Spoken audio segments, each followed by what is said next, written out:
Por eso vamos a convocar entonces ahora al licenciado Enzo Decci, licenciado en Ciencia Política. A ver, Enzo, si lo tengo por acá. Ahí estamos. Y también a Facundo Flores, que es el director de campaña. Buenas tardes a todos. Gracias por haberse acercado. Bueno, han pasado cosas, evidentemente, han parado la ruta, pero vamos a comenzar igual, así podemos empaparnos un poquito de lo que vamos a hablar, que en este caso es Introducción a la Comunicación Política. Vamos a hacerlo, ahí está mejor, vamos a hacerlo de alguna forma fácil, ¿ok? Porque si lo dejamos a Enzo, él es politólogo, o sea, si tiene que ponerse a explicar todo... Facu me va a bajar bastante. Lo vamos a bajar, sí, porque me ponía palabras incomprensibles. Digo, vamos a tratar de bajar un poquito así lo entendemos. Porque yo anoche me decía y digo, no entiendo esta palabra. Pero bueno. Introducción a la comunicación política. Vamos a hablar rápido, supongo que más o menos todos lo vimos esto, lo que es la comunicación. Lo puse en una plaquita, sencillo. Sabemos que la comunicación tiene varios componentes, sencillo, vamos a hacerlo rápido. Tenemos un emisor, que en este caso, como es comunicación política, puede ser un partido o puede ser un candidato. Tenemos un receptor, que es la otra parte, vamos a quedarnos acá si nos cruzamos. Tenemos un receptor que suele ser nuestro votante o posible votante, pero es en general la sociedad. Y tenemos algo muy importante que es el mensaje. ¿Qué es lo que queremos comunicar?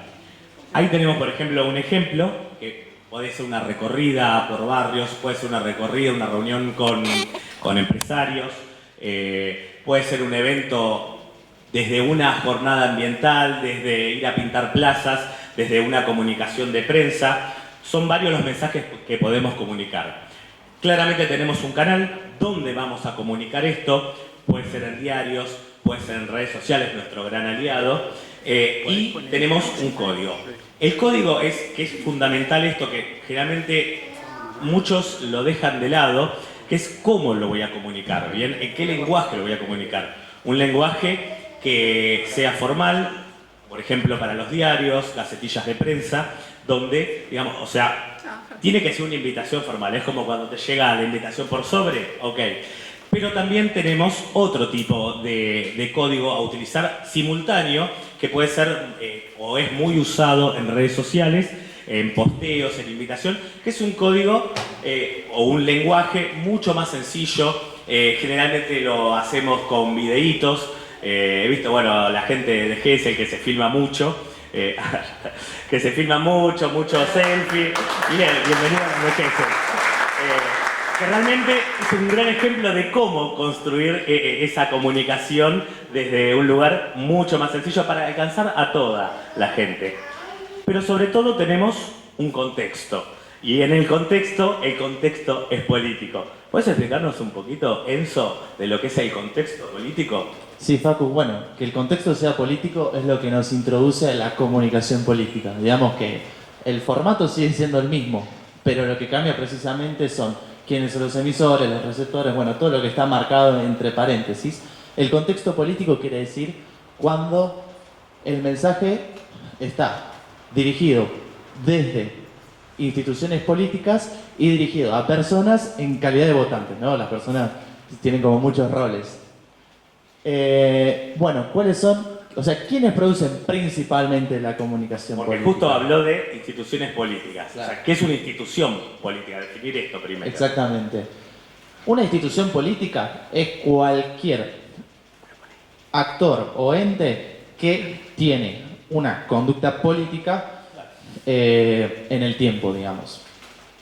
Y estas son principalmente los políticos profesionales, los partidos políticos, o sea, las organizaciones que nuclean a los políticos, las instituciones de gobierno, es decir... ministerios, secretarías... Claro. Acá diferenciamos, ¿no?, entre instituciones ejecutivas y, bueno, órganos parlamentarios, legislatura, congreso, demás. Organismos no gubernamentales. Yo le decía a Facu siempre el chiste de que Al Qaeda es una ONG. Exacto. Y la ONG más antigua de la historia es la Iglesia, al día de hoy. Organismos internacionales como Mercosur o NUCELAC, y demás. Actores políticos y sociales, acá lo diferenciamos porque incluye una amplia gama que no están en las otras categorías. Por ejemplo, piqueteros. Exactamente. Es un actor político y social. Y bueno, después... Grafiteros, sí. Los que pintan las paredes, los que cuelgan pasacalle, también pertenecen a instituciones políticas. Y después tenemos a los periodistas, que también son una institución política y obviamente ahí se nuclean los medios de comunicación. Y acá viene mi parte. Ahí viene lo lindo. Acá viene. Okay. Todo lo que es comunicación política, los politólogos lo entienden de una manera. ¿Okay? Para nosotros es una subdisciplina de la ciencia política. Para nosotros los comunicadores no. Es parte de la propaganda. ¿Okay? Y la propaganda... Gracias, llegó. Y la propaganda no solo es la propaganda, la comunicación del Estado bajando línea.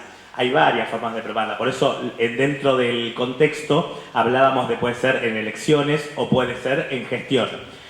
Y dentro de esta gente que, por eso le pusimos, pero también, en realidad, nosotros tenemos periodistas, por un lado. Creo que en Argentina está muy claro, sobre todo con la grieta y todo eso. Por un lado, hay periodistas y hay otras personas que denominamos voceros de intereses, ¿bien?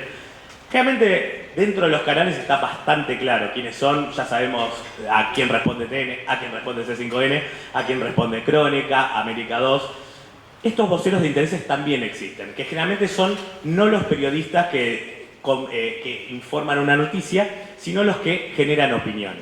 Esto viene de hace mucho tiempo en Estados Unidos, cuando solamente se podía, es la doctrina Reagan, que solamente se podía hablar del hecho en sí informativo, y empieza a cambiar, tenía que tener, por ejemplo, un 25% de opinión.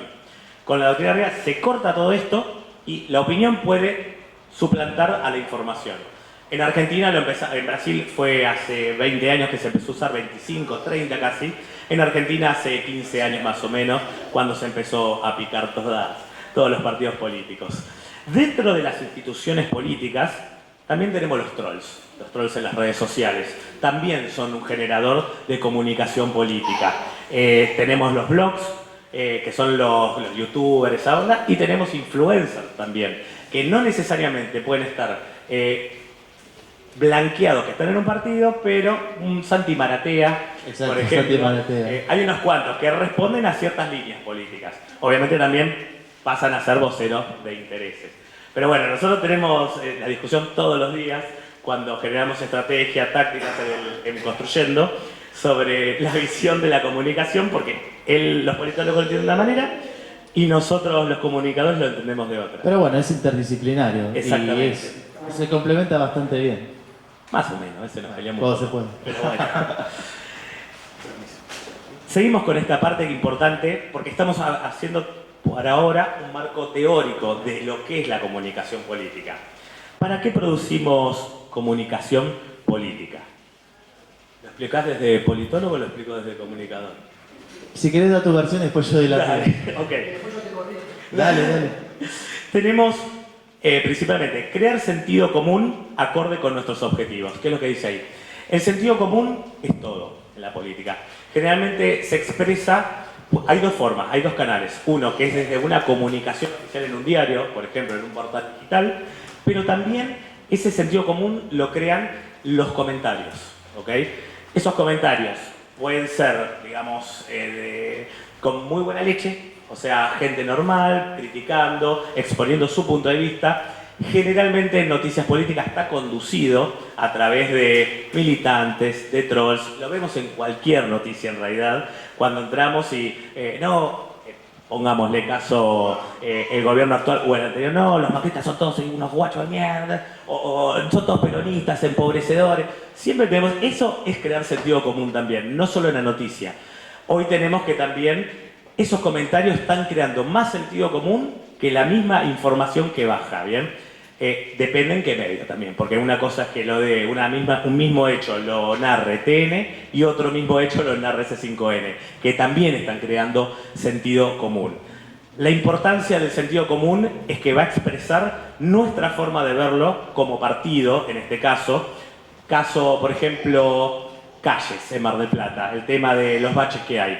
Por un lado tenemos, un ejemplo claro, por un lado tenemos el gobierno que acá es de Cambiemos y te dicen, no, La Plata no nos la manda provincia y no hay licitaciones porque nadie las quiere agarrar porque después no le pagan. A lo que el peronismo, de acá, el Frente de Todos, te dice, no, La Plata se la bajamos. Y ahí empieza la discusión, porque La Plata bajó, pero después el secretario de Obras dice, no, Y al dice final que estaba La Plata. se subejecutó. Se subejecutó, Exactamente. El sentido común que gane, digamos, esta discusión, a veces no hay ningún ganador, pero en realidad sí. Porque en realidad en Argentina lo que tenemos en este proceso de grieta o polarización, como le decimos, es que la gente dice, ok, esta es la realidad, ¿bien? Pero en el medio están los indecisos, que es una parte muy importante. Yo quería agregar que el sentido común es más duro que el diamante. O sea, no se puede romper casi nunca. Exacto. Lo que uno tiene que hacer con el sentido común es aprovecharlo, porque en realidad no queda otra. Uno puede intentar crear el sentido común, influir, mejor dicho, en el sentido común, pero ya hay una estructura, o sea, porque eso es una cuestión muy importante de la comunicación, es bidireccional. O sea, no es tipo, bajamos línea, la gente, como era antes, tipo... Ya no existe más. Claro, antes la opinión pública estaba pensada así, grandes medios de comunicación dicen esto, es la verdad. Ahora no, ahora hay como más difuso, está todo mucho más confuso. Exacto, y hay un feedback además. Uno transmite algo y el otro responde. ¿Ok? Claro. Te responde por redes sociales, te responde por WhatsApp, te responden en grupos. O sea, se ha establecido realmente una comunicación bilateral. O sea, no es que ya tiramos esto y esto es así. No existe más eso. Por eso el tema del sentido común, entenderlo de esa manera, y es el que crea, y a veces es como dice Enzo también. O sea, una vez que nosotros decimos, o sea, robar es malo. Y no hay chance. Habrá algunos grupitos que se resisten, robar, bueno, no es tan malo, pero el sentido común dice que es la mayoría, robar es malo. La producción de la comunicación política lo que hace también es legitimar nuestro discurso. O sea, por ejemplo, la silla Mar del Plata, que es la que vemos en la playa, es la mejor de todas. Todos estamos de acuerdo que, no sé si es la mejor de todas la silla, no sé si es la mejor preparada para la playa. Pero si vos decís que es la mejor de todas, yo digo la mejor de todas, y más o menos un 20% dice la mejor de todas, el resto, como no tiene una opinión sólida sobre la silla, y es la mejor de todas. Hay igual las falacias, ¿no? Por ejemplo, la falacia que se llama ad populum, ¿no? Que es tipo, si la mayoría lo dice, es verdad, ¿no? Exacto. Bueno, la carne argentina es la mejor del mundo. No sé, yo nunca comí carne de Turquía, pero a mí me encanta. Yo leí un ranking que decía que la de Australia estaba mejor. Bueno, debe ser falso. Debe ser una fake news. Otro de los objetivos es persuadir a los votantes para realizar acciones. Qué feo que suena eso. Sí, suena un poquito maquiavélico. Bueno, va a sonar todo un poquito maquiavélico. Arrancamos por ahí. Nosotros no somos normativos, sino descriptivos. Obviamente. Describimos la situación que... No hay moral en eso. No hay una moral, es más académico en realidad. Esa persuasión, cuando hablamos de acciones positivas en realidad, por ejemplo, juntar a los vecinos para ir a poner en condiciones una plaza, limpieza de un microbasural, o sea, cosas que beneficien a los vecinos, que todos lo entendemos. Pero si los vecinos generalmente no están organizados, el pueblo no suele estar organizado, el vecino de a pie, ¿no? Para eso también están las instituciones políticas que pueden producir este tipo de comunicación. Lo mismo el tema de motivar, incentivar, generalmente en Mar del Plata. En verano van a ver hasta el intendente limpiando una playa, poniendo el tachito. Este tipo de cosas la gente lo suele tomar muy a bien, sobre todo si los hacen el Poder Ejecutivo en realidad, porque legitima el discurso, persuade a que otros lo hagan.